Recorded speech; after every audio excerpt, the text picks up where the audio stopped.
Kopi Jana Vallabha Girivanadari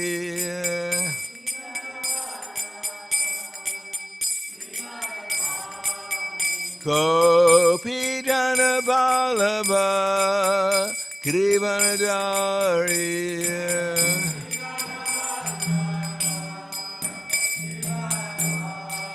Yasodanandana Braja Janaranjana Yasodanandana Braja Janaranjana Yamuna Tirha Vanacharya Yamuna Tirha Vanacharya Jai Radha Madhava Kunja Vihari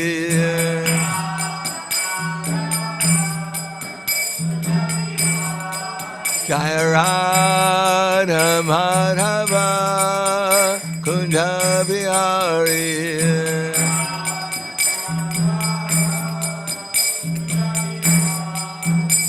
Gopi Jana Vallabha Girivanadari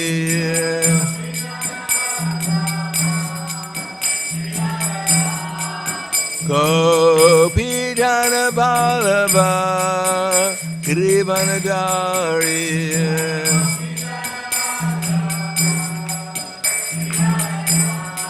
Yasodanandana Braja Janaranjana Yasodanandana Braja Janaranjana Yamuna Tirha Vanacharya Yamuna Tirha Vanacharya Jai Radha Madhava Kunja Vihari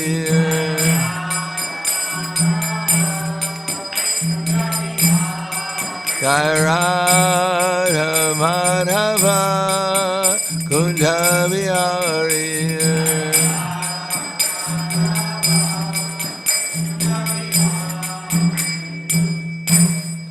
Jai Om Vishnupad Paramahansa Prabhupada-Acharya Asadhara Sadhu Shri Śrīmad His Divine Grace Shri Bhaktivedanta Swami Maharaj Srila Prabhupada Ki Jai Gaur Premanande Haribol Glorious to the sound devotees All glorious to Shri Guru and Shri Gauranga Om Agana Tamirandasya Gananjana Salakaya Chaksurun Militam Yena Tasmai Shri Gurave Namaha Shri Chaitanya Manobhishtam Stapitam Yena Bhutale Swayam Rupa Gadamayam Dadati Swapadantikam Vandeham Shri Guru Shri Yuta Parakamalam Shri Gurum Vaishnavam Scha Shri Rupam Sagrajatam Sahagana Raganatam Vitam Tam Sajivam Sadvaitam Savadutam Parijana Saitam Krishna Chaitanya Devam Shri Radha Krishna Padan Sahagana Lalita Shiva Sakans Vitamscha Hey Krishna Karna Sindho Dinabando Jagatpate Gopesha Gopika Kanta Radha Kanta Namostute Tapta Kanchena Gaurangi Radhe Vrindavaneshwari Prishubhanu Sudadevi Pranamami Hari Priye Vanchakapa Turvyascha Kripa Sindhuvyevacha Patidanam Bhavanebhyo Vaishnavebhyo Namo Namaha Shri Krishna Chaitanya Pranityananda Shadwaita Gadadhar Shivasadi Gaur Bhaktivinoda Hare Krishna Krishna Krishna Hare Hare Hare Rama Rama Rama Hare Hare Om Namo Bhagavate Vasudevaya Om Namo Bhagavate Vasudevaya. Om Namo Bhagavate Vasudevaya. Śrīmad Bhāgavatam, Canto 8, Chapter 20, Bali Maharaj surrenders the universe, text number 16. Evam sapta swaguruna satyana chalito mahan vamanaya dada yenam venam achit vodaka purvakam evam shapta swadguruna satyana chalito mahan vamanaya dada venam achivodaka purvakam.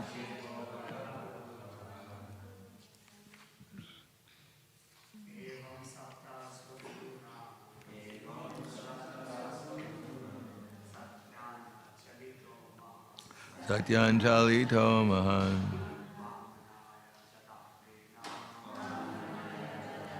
No.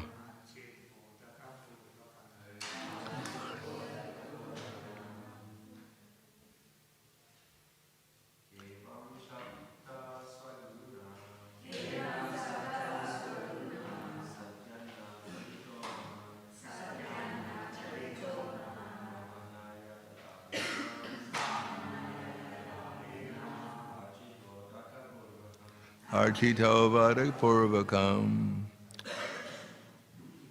Ladies.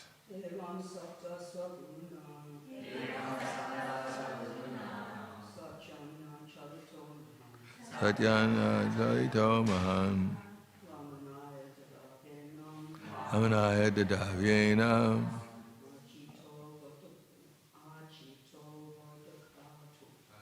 Achito Vada Purvakam.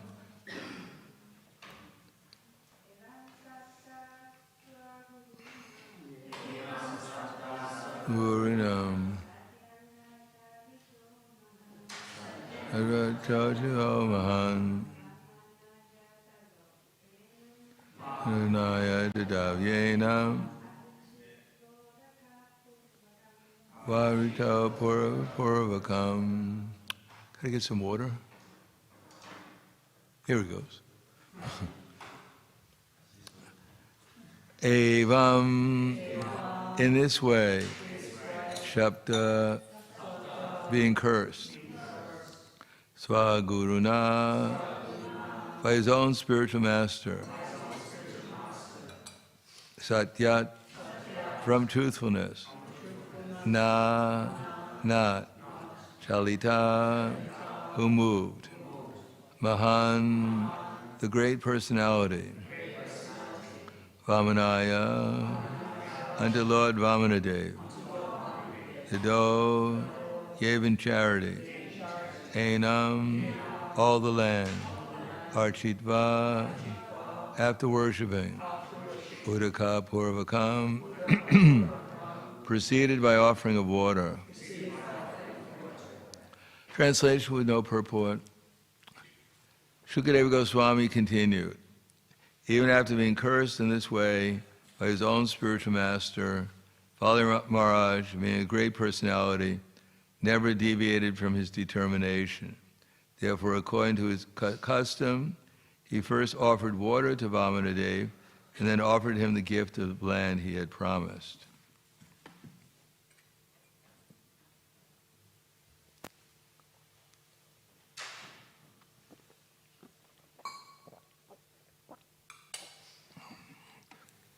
Bali Maharaj's wife, known as Vindhyavali, who was decorated with a necklace of pearls, immediately came and offered and had a large golden water pot brought there, full of water with which to worship the Lord by washing his feet. Bali Maharaj, the worshipper of Lord Vamanadev, jubilantly washed the Lord's lotus feet then took the water on his head. That water delivers the entire universe. At that time, the residents of the higher planetary systems, namely the demigods, the Gandharvas, the Vidyadharas, the Siddhas, and the Charanas, all being very pleased by Bali Maharaj's simple, non-duplicitous act, praised his qualities, and showered upon him millions of flowers. Purport: Arjavam, simplicity or freedom from duplicity, is a qualification of a Brahmana and a Vaishnava. A Vaishnava automatically acquires all the qualities of a Brahmana. Yes, yasti bhaktir bhagavata kinchana, savara gunas tatra samasate sura. A Vaishnava should possess the Brahminical qualities such as satya, shama, dhamma, titiksha, and arjava. There cannot be any duplicity in the character of a Vaishnava. When Bali Maharaj acted with unflinching faith and devotion unto the lotus feet of Lord Vishnu, this was very much appreciated by all the residents of the higher planetary system. Text 20. The Gandharvas, the Kampurushas, and the Kanaras sounded thousands and thousands of kettle drums and trumpets again and again, and they sang in great jubilation, declaring, "How exalted a person is Bali Maharaj, and what a difficult task he has performed." Even though he knew that Lord Vishnu was on the side of his enemies, he nonetheless gave the Lord the entire three worlds in charity. Text 21. The unlimited Supreme Personality of Godhead, who assumed the form of Vamana, then began increasing in size, acting in terms of the material energy, till everything in the universe was within his body, including the earth, the planetary systems, the sky, the directions, the various holes in the universe, the seas, the oceans, the birds, beasts, human beings, and demigods, and the great saintly persons. Purport. Bali Maharaj wanted to give charity to Vamanadev.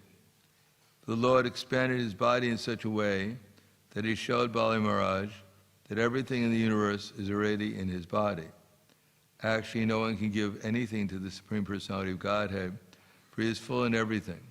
Sometimes we see a devotee offering Ganges water to the Ganges.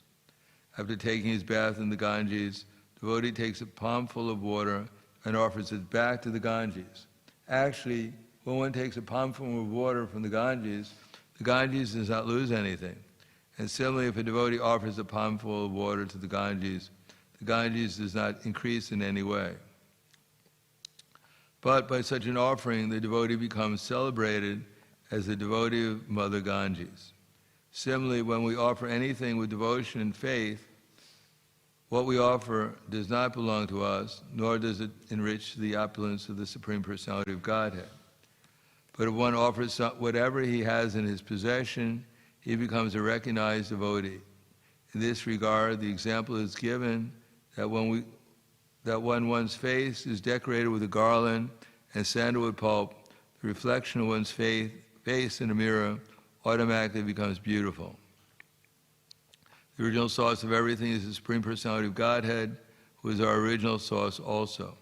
Therefore, when the Supreme Personality of Godhead is decorated, the devotee and all living entities are decorated automatically.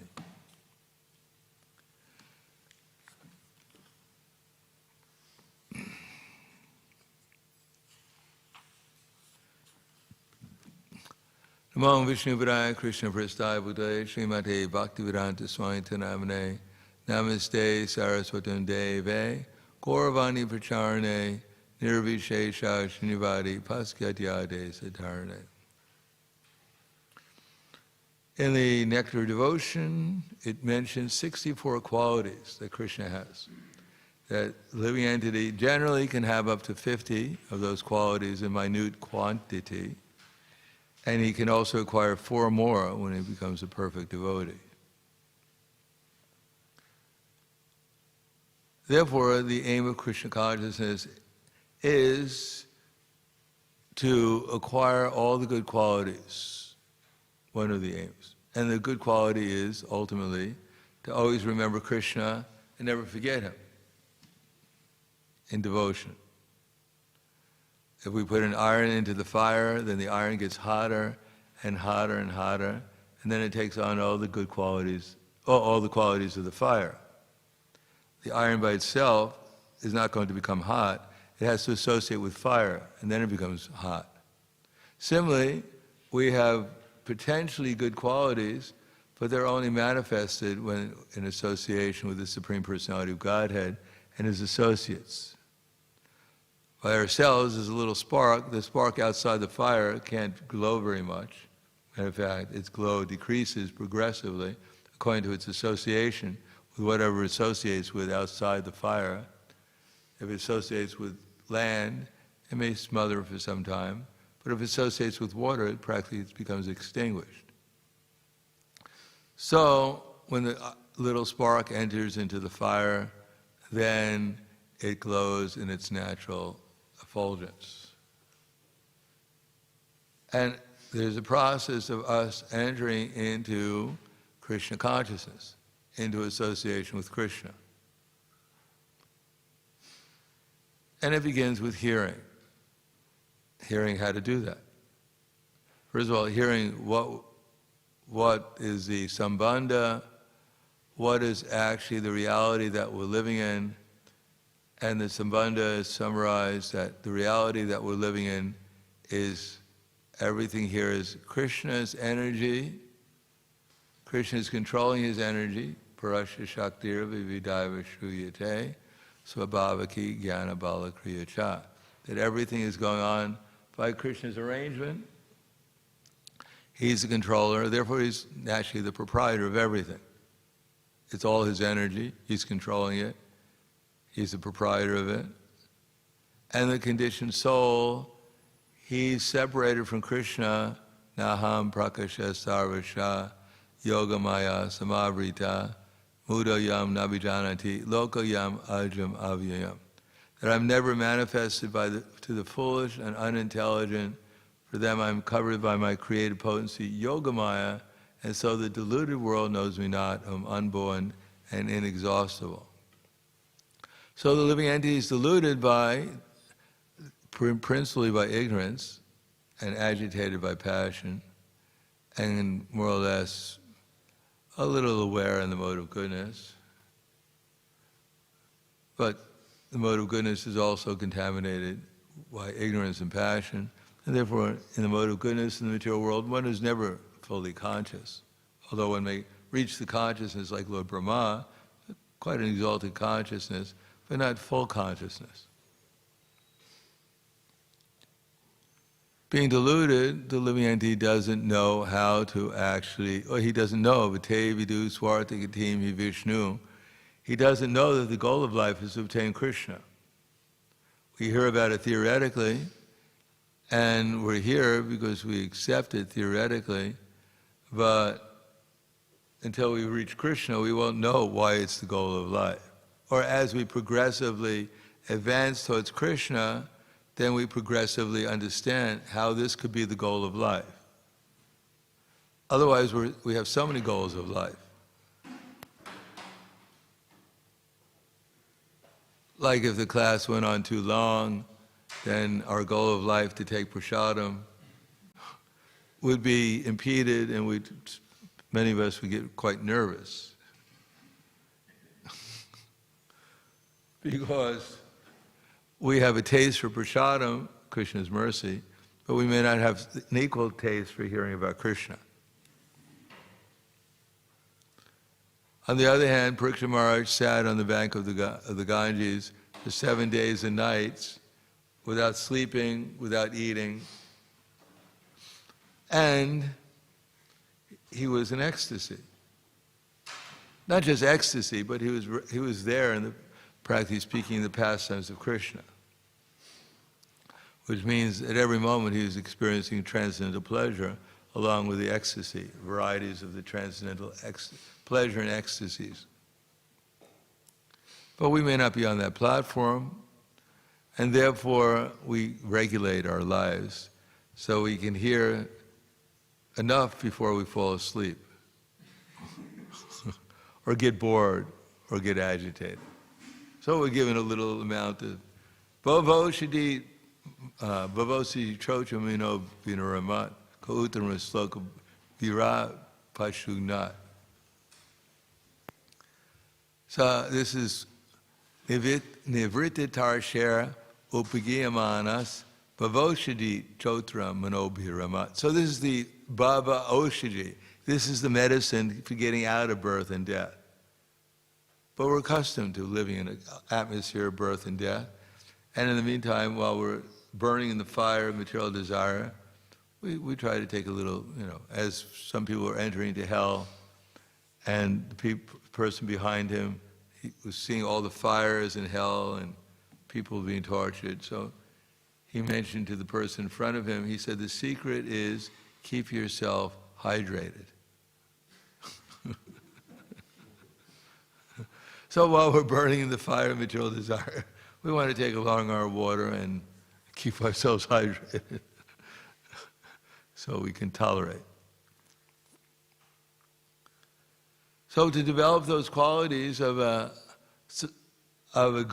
pure devotee, we have to hear.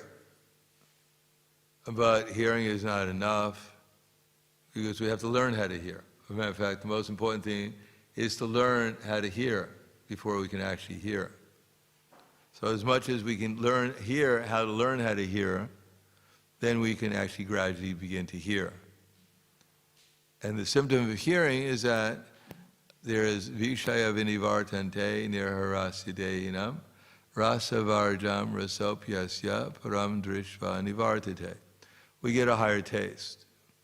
And part of that higher taste, the most significant and most immediate higher taste, is we give up the idea that I have to control and enjoy the material energy. That unless I watch every atom around me, to make sure that nothing goes wrong, the whole universe will collapse. So I'm holding it up by my anxiety, by my good wishes that the universe doesn't collapse. But if we just let it go, as a matter of fact, we're not going to be here forever. And even if after we leave this body, the universe will still be there. We don't have to worry. Everything will go on. So to give up the anxiety, and the only way we can give it up is to understand the person who's actually controlling everything is doing it perfectly. And generally speaking, everything we do with this desire to control the material world is just imperfect. It's the wrong attitude, it's the wrong consciousness. It's simply, we're adding on to our ignorance, that's all. Not realizing, not accepting that there is already a controller and he's controlling everything perfectly, justly. And that he's arranging the universe for the benefit of the conditioned souls. Whether the conditioned soul is being rewarded or punished, it's all for the conditioned soul's benefit, to get out of material consciousness and come back to Krishna consciousness. So hearing that, and then there's a question of accepting. But we can't accept just by our superficial hearing. We can only accept when we actually see directly, when we experience directly. When we hear, taste, smell, touch, feel, understand everything clearly, then we can actually accept. So that requires assimilation of the knowledge so that we get a vision of what the knowledge is talking about and that we're willing to apply it within our lives at one degree or another. Then all these things, anarthas, the things that are unnecessary, the things that we're not going to die if we don't have. As a matter of fact, we're just wasting our time in some other sphere of material existence, of material consciousness, trying to squeeze out a little more pleasure from the material energy before we go back to Godhead. Our last struggle with the material energy. No, there's some happiness there. I just got to squeeze it harder. They'll be there. I'm sure it's there. I can't take it with me, so, well, before I leave, I'm going to squeeze it out, whatever I can. So that requires assimilation, so we can get a perspective. We can actually see what's going on, so we can actually understand what's to be done and what's not to be done. Although we may do the wrong thing, but as long as we keep on trying to do the right thing, then eventually we'll accept I should give up the wrong thing. Something which is not helping me progress in Krishna consciousness, not helping my service. It's just a distraction, filling the time up. Either before our next birth or before we go back to the spiritual world, depending how much we can give up before we leave this present body. So, perspective, we see things clearer. As Prabhupada said, blind following and absurd inquiries are condemned. One should not only hear submissively, but one should get a clear understanding through submission, service, and inquiries. So, perspective, we see things. Blind following and absurd inquiries. Good to remind me what I said. That way I know where to begin. So there's submission, there's inquiry, and there is service. Of course, inquiry comes first, tato brahma jignasya. One has to inquire, what is this all about? And then further, how to kind of become Krishna conscious, etc. Or what is Krishna doing right now, herding the cows? Even more advanced. And how can I assist him? So there's inquiry, then there's submission, and then there's service. Of course, if there is no submission, there's no inquiry, there won't be any service either. Unless there's service and inquiries, and submission will have no effect. So unless inquiries and submission constitute the proper combination for spiritual understanding, unless there is submission and service, inquiries from the learned spiritual master will not be effective. One has to pass the test of the spiritual master, and when he sees the genuine desire of the disciple, he automatically blesses him with genuine spiritual understanding. In this verse, both blind following and absurd inquiries are condemned. One should not only hear submissively, but one should get a clear understanding by submission, service, and inquiries. The spiritual master is by nature very kind to the disciple, and so when the disciple is always submissive and is ready to render service, then the reciprocation of knowledge and inquiries becomes perfect. So there's a formula to get, and part of that is to hear, and then assimilate, and then we can get a perspective, and then service should be there. When we understand what to do and what not to do, then service should be there. And then by such service, we gain conviction. Conviction for what? Principally, conviction that we should always remember Krishna and serve him and never forget him and not serve him. We should always be remembering the instructions coming down in disciple succession from Krishna, and we should take them as our goal of life. So we have to find those sources which will actually, moment to moment, give us direction, what to do, how to serve Krishna. It's called Guru, Sadhu, and Shastra. And if we assimilate it, and we always inquisitive, humbly submissive, always ready to get Krishna's intelligence, and allowing Krishna to help us remember to see things in the right perspective, then with conviction, we can carry out our service to please Krishna. And if we do that to please Krishna, then we'll remember Krishna. That's called Krishna consciousness. Unless we remember Krishna, then our service is rather superficial. It means apparently we're doing devotional service, but devotion to who? If we're not remembering Krishna, if we're not remembering Krishna's instructions and carrying them out to please Krishna, where is the devotion? So up until then we're hearing what the process of devotional service is. We're finding out Krishna owns everything here. We're finding out we should find out what Krishna wants us to do with his energy. And as we gradually accept it, then we get free from the modes of material nature, which are impediments towards devotional service. And finally, if we can conquer sinful reactions and tolerate our distresses that come from our own previous activities, then the result is that gradually, then we can actually accept devotional service. Real devotional service. That is, actually doing something to please Krishna and to please his representatives in all respects. Not only in our relationship to the representative, but in relationship, following his instructions, how to please all living entities who are representing Krishna in one way or another. Then, when we conquer sinful reactions and accept devotional service, then we can actually understand Krishna in truth. Then devotional service becomes spontaneous because we don't have to think so much about everything, be reminded about what Krishna told us, what his representatives told us. It all becomes clear. We actually understand exactly what to do spontaneously. And then eventually we fall in love with Krishna.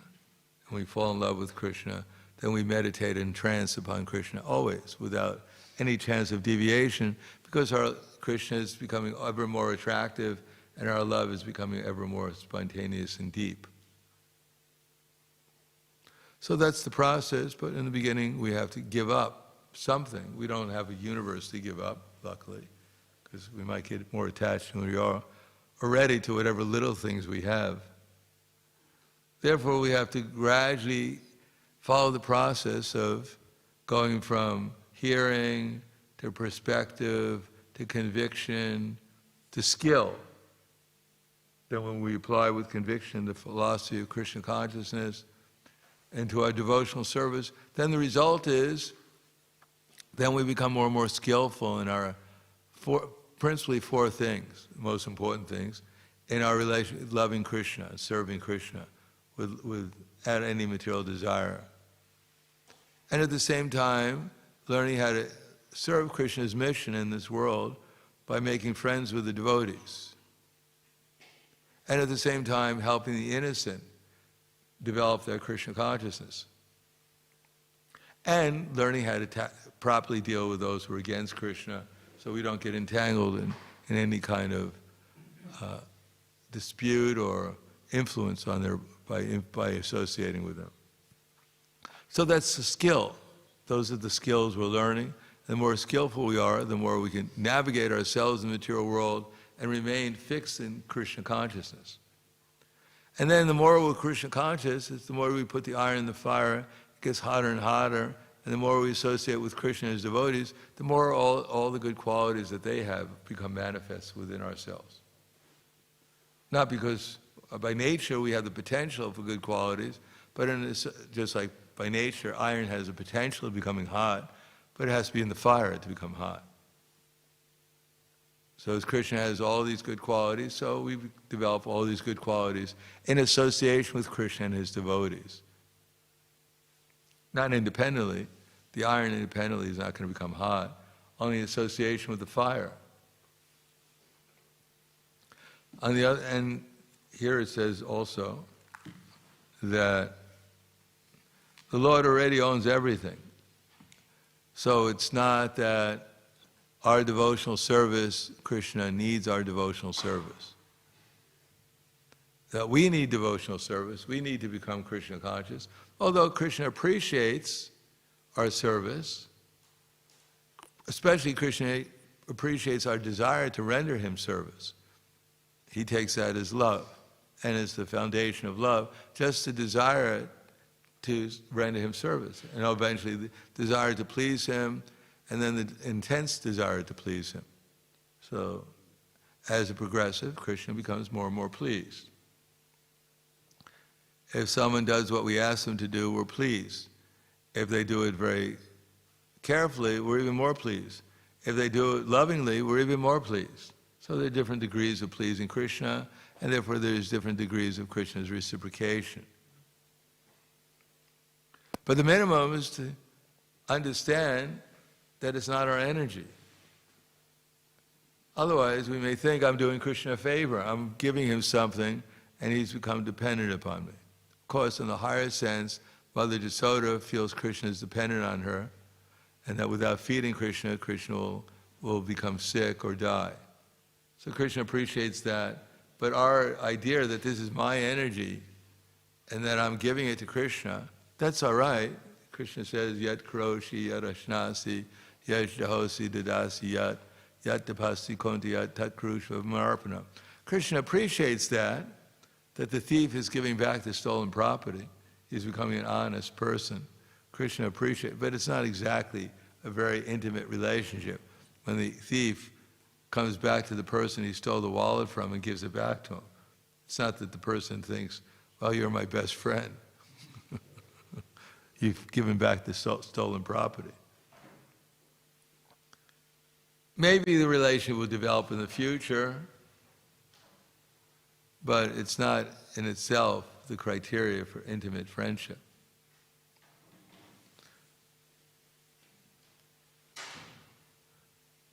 But it's a beginning. So we have to become dutiful. We have to recognize that it's all Krishna's energy and I should be very careful with it. Then there's a possibility of trying to understand how careful I should be with it, how it should be utilized for Krishna's pleasure, what he wants. That's called jnana yoga, what he actually wants. And then Stanga yoga, one will be able to think about Krishna. And then as one meditates on Krishna and realizes how wonderful he is, how beautiful he is, how wonderful the devotees are, then one falls in love with Krishna. Then one's natural love for Krishna will be invoked. Prabhupada was giving a lecture in Los Angeles when he was installing the deities of Rukmini Dwarkanath, the small deities. And he was mentioning that because at that time halava was very popular and the devotees would always look forward to halava. And especially if there were some raisins in the halava, it would be considered to be very enjoyable. So Prabhupada mentioned that when he was installing the deities and said, it's not that when you put raisins in the halava, that Krishna has to eat it. That he's mad after your fruit in the halava. And then he mentions he started to mention there was one devotee named Vamsidas Babaji. And he thought about it, but he decided not to talk about Vamsidas Babaji because he was, well, for whatever reason. Then he mentioned Sanatana Goswami. He said Sanatana Goswami, he had a relation with Madan Mohan. The story goes, which Prabhupada didn't mention in that lecture, but the story goes that Sanatana Goswami used to do madhukara. He would go and get some roti. Roti was not our chapati with ghee on it back then. Roti means that they grew a little wheat somewhere, they took a rock and crushed the wheat, added some water to it, made it into a dough, and then took the ball of dough and threw it into an open fire. And hopefully most of it would get cooked, but sometimes it would be cooked with it hit the fire and the other part would be raw. And Sanatana Goswami and other renunciates would beg door to door for one of these rotis. There's no butter, there's no salt on it, it's just a roti. And so Sanatana Goswami was begging door to door. And the night before, there was one Brahmana. He had a deity named Madan Mohan in his house. But these devotees in Vrindavan at that time, they were quite exalted. And Madan Mohan was acting as if he was one of this Brahmana's children. And so the children would play outside sometimes, and Madan Mohan would get off the altar and play with them.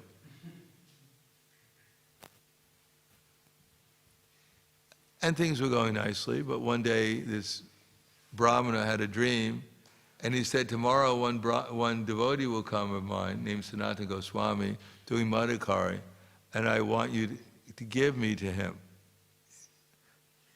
So the Brahma was not very happy in his dream. He said, well, I don't really want to give you away. He said, well, you have some children already. Sanatana Goswami has nothing.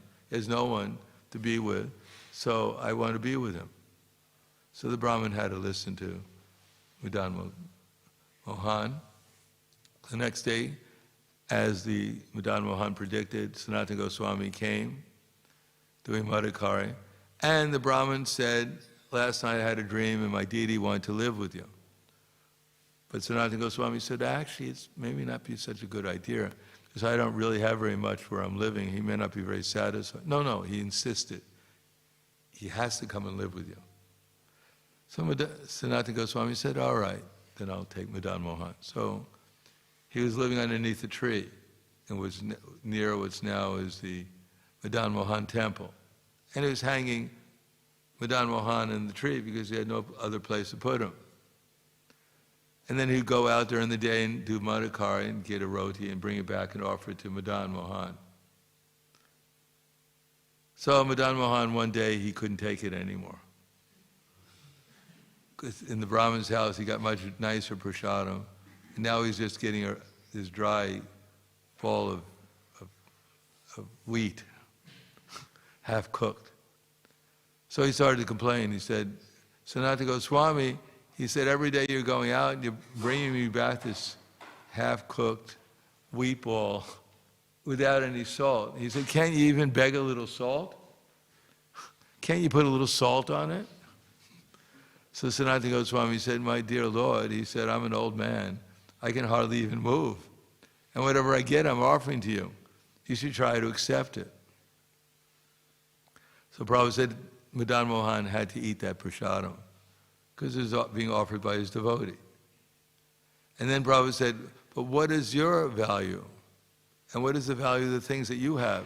It's nothing. That the real thing is bhakti. And then Prabhupada said, gave the example. He said, my dear Lord, kindly, I brought this for you, kindly accept. I'm rotten and I'm fallen, but I brought this for you, kindly accept.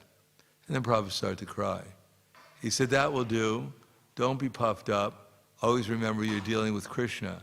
That is my advice to you. Thank you. So that's the bhava. That's what we're trying to get, is that feeling of offering something to Krishna for his pleasure. Although he owns everything, everything is under his control, but we're trying to do something to please him. And it's that desire to please Krishna that's called devotional service. And our desire to do things according to the instructions of higher authority, karma yoga, that's also good. And jnana yoga, understanding, that's why we have our classes. What we're aiming for is also another necessary step. But when we actually get to the platform of feeling, accepting, and doing our activities with some feeling to please Krishna and his devotees, then we can actually understand what devotional service actually means. We're given the name of devotees, we're all devotees, we're devotees, we're aspiring devotees. We're aspiring to get those feelings, and it's necessary to learn dutiful behavior. That's why we take initiation, try to get rid of our false ego, and accept ourselves as servants of the servants of the servants of Krishna, and then learn how to become a servant of the servant of Krishna, jnana yoga, and then develop the feelings of a servant. Therefore, Prabhupada writes in that Dharmam tu sakshat bhagavat pranitam, that real religion comes from Krishna. Therefore, one should accept a spiritual master in the line of disciple succession from the Lord himself. That no one can be a spiritual master by manufacturing his own process, as is the fashion of foolish pretenders. That the spiritual master should be accepted as in full surrender, and one should serve the spiritual master like a menial servant without false prestige. Satisfaction of the self-realized spiritual master is a secret of advancement in spiritual life. So we have an example of a spiritual master who's on the platform of pure love, and therefore he was selflessly spreading Krishna consciousness all over the world, Srila Prabhupada. And when we accept spiritual masters, that acceptance may be on different levels according to our faith and our understanding. But generally speaking, the spiritual masters are meant to, they have to direct ourselves towards Prabhupada. Because no one in our society makes any advancement without taking shelter of Prabhupada, his example and instructions. So even when we come up to the level of a pure devotee, like Prahlad Maharaj, he became a pure devotee, and Krishna said, what can I do for you? What benediction can I have? So Prahlad Maharaj's answer is that, let me remain the servant of my spiritual master, Narada Muni. He's a great devotee, Prahlad Maharaj, but he's a great devotee, and he understands that his part of his being a great devotee, if not essential part, is the fact that he remains a servant of his spiritual master, who's a servant of Krishna all the way back to Krishna. Therefore, all of us, we have a duty, whatever our understanding is, whether we can give people the proper understanding that you should chant Hare Krishna or you should come to Mangalarati or whatever, we should repeat that. That's our relationship with each other, and with innocent people, if they're willing to accept it or hear, that should be our relationship. That's what we have to offer them. And if we have to offer them knowledge of how to do it with more care and attention, more consistently, more feelingly, more enthusiastically, then we should offer that to people as a service to Krishna and to the gurus and parampara. And if we actually have some bhava, some feeling, then that will automatically be offered. We don't have to tell people how much feeling I have. It won't make any difference. If we actually have some feeling towards Krishna, that will manifest in our enthusiasm and it'll be manifest in the other things. That will be more consistent in our service, be more consistent and more clear in our knowledge. Everything will be manifested more because that's the goal. That's whatever little feeling we have, whatever appreciation we have, that's manifested in our following the rules and regulations, is manifested in our understanding, and it's manifested gradually. That will grow also. So that we'll actually do things. Simply in this verse, these words matparaha is very significant. It means that one should have no goal in life save and except to act in Krishna consciousness just to satisfy Krishna. And while acting in such a way, one should think of Krishna only. That I've been appointed to discharge this particular duty by Krishna, and I'm doing it just to please him. That is perfect Krishna consciousness, and doing that, one will naturally think of Krishna, and that is perfect Krishna consciousness. But after doing something, without that Krishna consciousness, one acts whimsically, that sort of duty is not in Krishna consciousness. That order of Krishna comes down through the simple succession from the bona fide spiritual master. So if one gets a bona fide spiritual master and acts according to his instructions, then one's success in Krishna consciousness is guaranteed.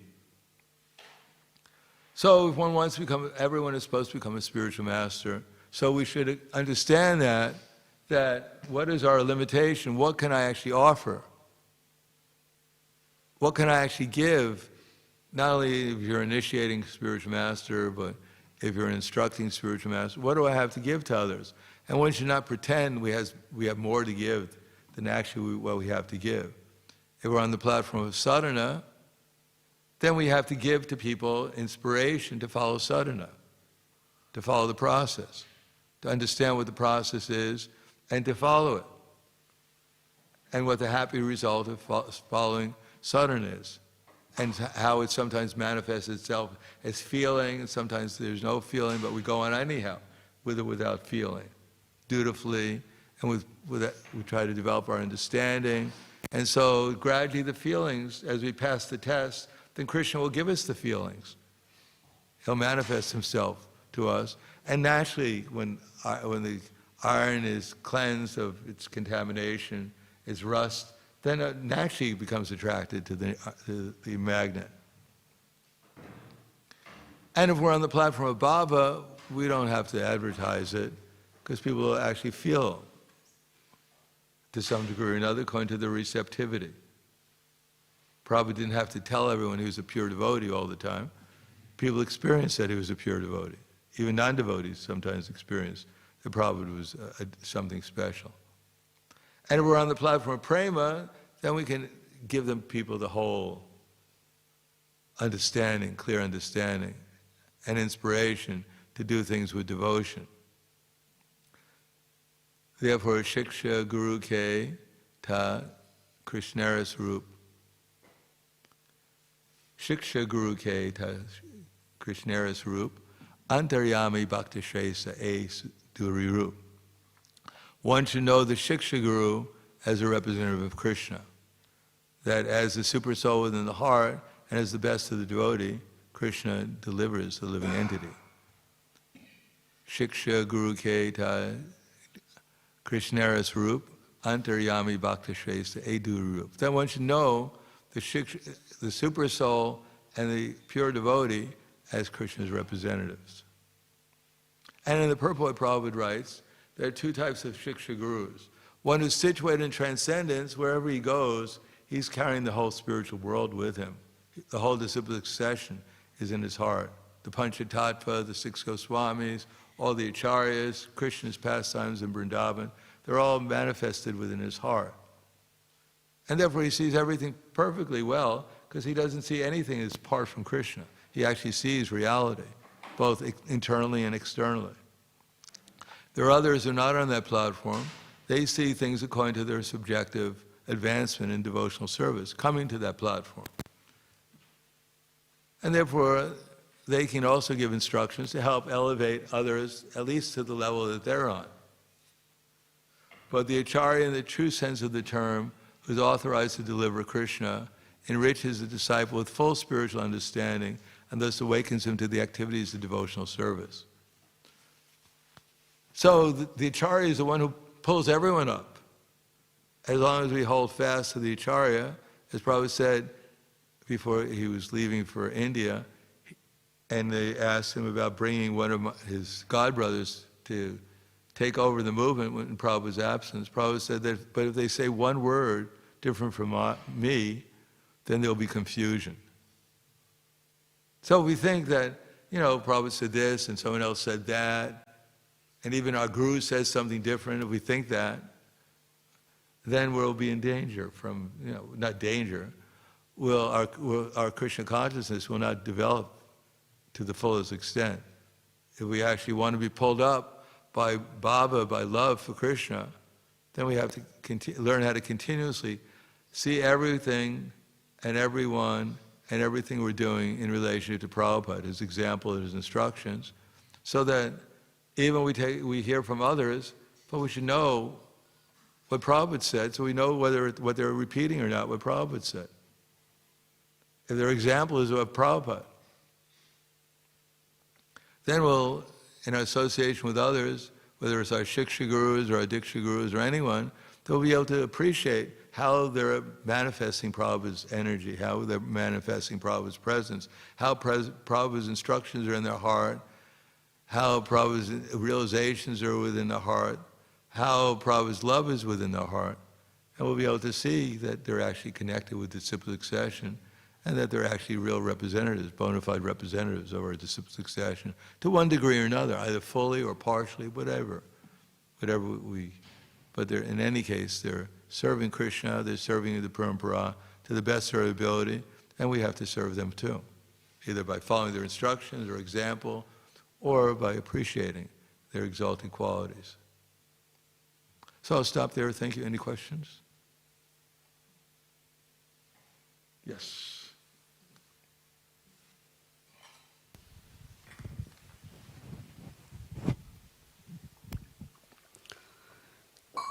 Right at the beginning of your class, you mentioned that jiva souls can have 50 qualities, and if we perfect our devotional life, we can achieve 4 more qualities. Yeah.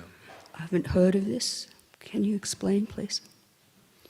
Yeah, well, it's like, for instance, it says that Brahma and Shiva have 4 qualities that the ordinary living entities don't have. I think one is they get all mystic power. The other is that they... we have a nectar of devotion here?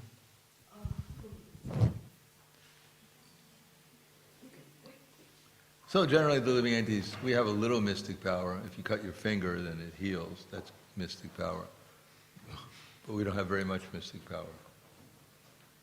But Brahma and Shiva, although they're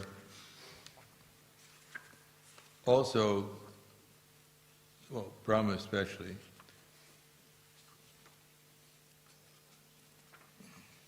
here's ecstatic qualities of Krishna. So above the one, he's changeless. So when we get a spiritual body, we'll also be changeless. And all cognizant. So Brahma's practically knows everything going on in the material world also. Ever fresh and Satchitana Vigraha. So that's our normal position. So when we become a pure devotee, then we get those qualities too. But in minute quantity. Otherwise, aspiring devotees, they develop all these qualities, the other qualities too.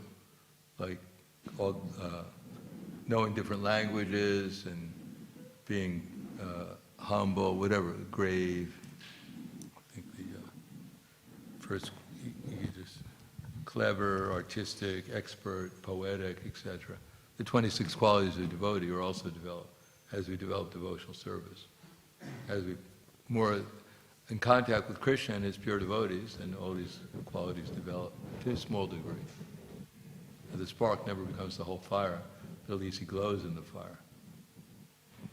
Anything else? Yes. Thank you.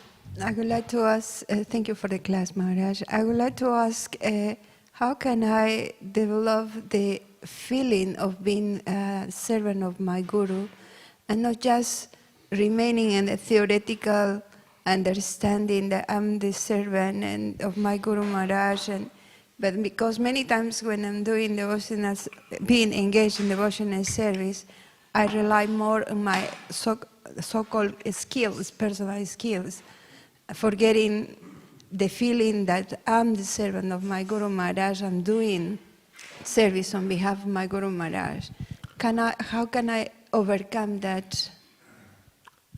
Well, study Prabhupada's books, so you can see you can be assured that your spiritual master is giving the same instructions as Prabhupada. And what are those instructions? That in a relationship with him, with Krishna, with all the devotees, that you're engaged in loving exchanges with them. That it's good to observe how your spiritual master is engaged in loving exchanges with the devotees, and then you can follow them. And it's good to observe how the other devotees are engaged in loving exchanges with the other devotees. And then you can follow them also. And when you do that, and you see that by following this good example, my relationships becomes more loving with the devotees in these 6 loving exchanges, then we'll appreciate more their example. Then Krishna will make it clearer. We'll be able to see these examples manifested in so many different devotees. And eventually we'll see it manifested in so many living entities too. We'll become more and more in our feelings, and the more we do that, then we'll have more and more loving exchanges with the devotees especially, but with all living entities we'll have a loving exchange.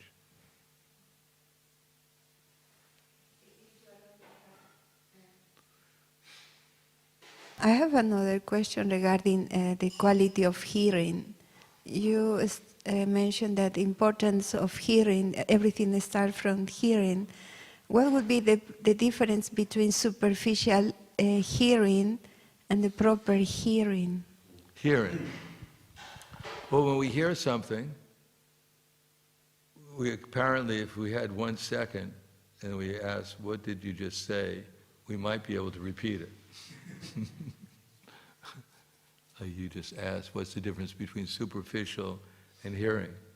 But if you ask me an hour from now or a day from now what question you asked, I may not be able to remember it. So I heard it, but I didn't hear it that deeply. It didn't really fix in my mind. Now, if you told me that you were going to give me $1,000 Aussie dollars tomorrow, and the next time I saw you, I'd say, well, where's the $1,000? Because that entered much more deeply into my heart. So that's the difference between superficial hearing and more deep hearing. One we take little seriously, the other we take really seriously. Anything else? Yes.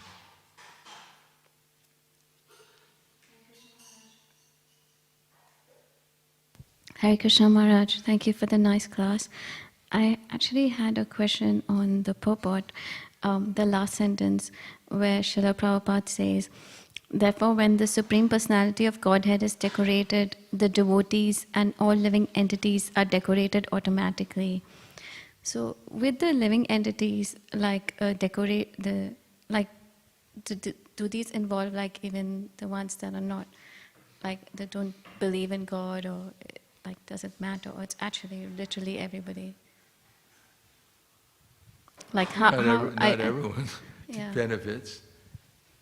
Like we go down, it depends on their receptivity. I mean, we go in Harinam, many people unconsciously become benefited when they hear the holy name. They become familiar with it, for instance. And somehow or another, it's not so odd to them. Then when they hear the holy name again, they may become inquisitive because they're a little receptive. Others, they walk down the street, they're covering their ears. They don't want to hear it. They're averse to it. They don't get very much benefit at all. They may get something, but it's not very much compared to the people. Others who are receptive and they start dancing with us, they get much more benefit. And others who purchase a book or come to get a card and come to they get even more benefit. So there's different degrees of benefit. Thank you, Maharaj. You have a question?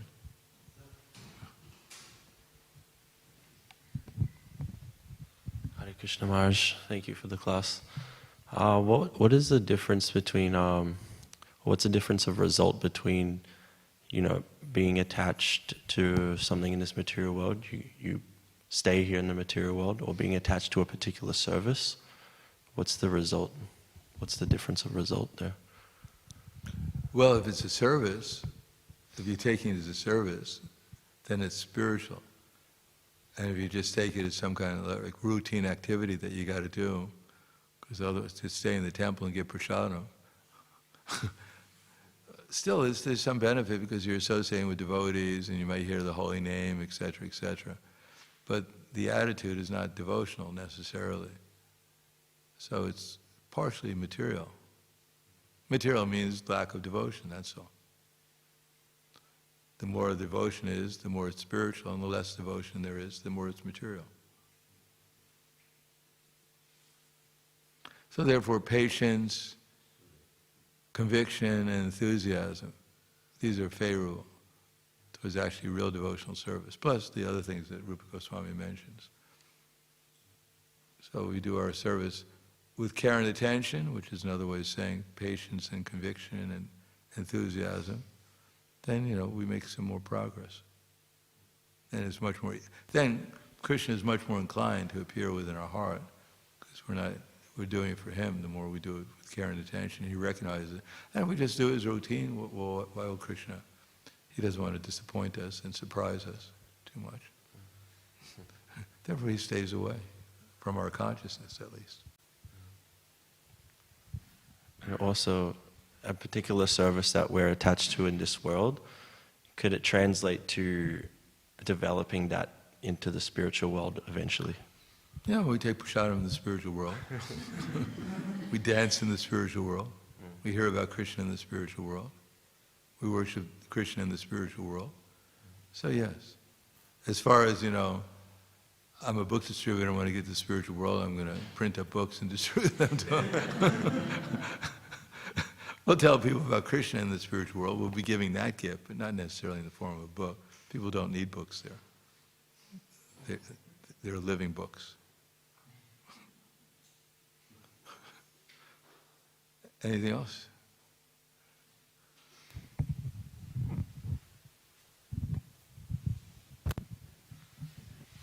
Hare Krishna Maharaj, thank you for the nice class. My question is like, if we eat prasadam just to keep the body and soul together, it's a service. If we eat because we like the taste more, what about that? Is it material attachment or just that is also service? Well, if that's all you're doing,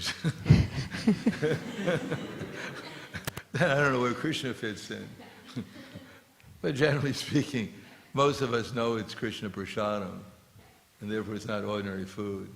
We know that much at least. And therefore when we like the taste, then we appreciate that this is Krishna's taste, this is His mercy. So there's there's devotion there. But if someone just walks into the temple, says, well, this tastes really good, and just walks out of the temple, then there's no devotion there. There's no knowledge there. And Prabhupada said the result is that he'll at least get the uniform of life and get another opportunity. Even if he doesn't get the uniform of life, well, he won't. There's no guarantee he'll get the uniform of life because he's too sinful. But at least even if he gets an animal body, that someone will give him prasadam in his next lifetime. So eating more than what the body needs is okay. Eating by what? Eating prasadam more than what the body needs is If you okay. don't get sick, it's okay. Thank you so much, Maharaj. Thank you. Hare Krishna. Thank you very much. Śrīmad Bhāgavatam ki jai. Srila Prabhupada ki jai. Gaur Premanande.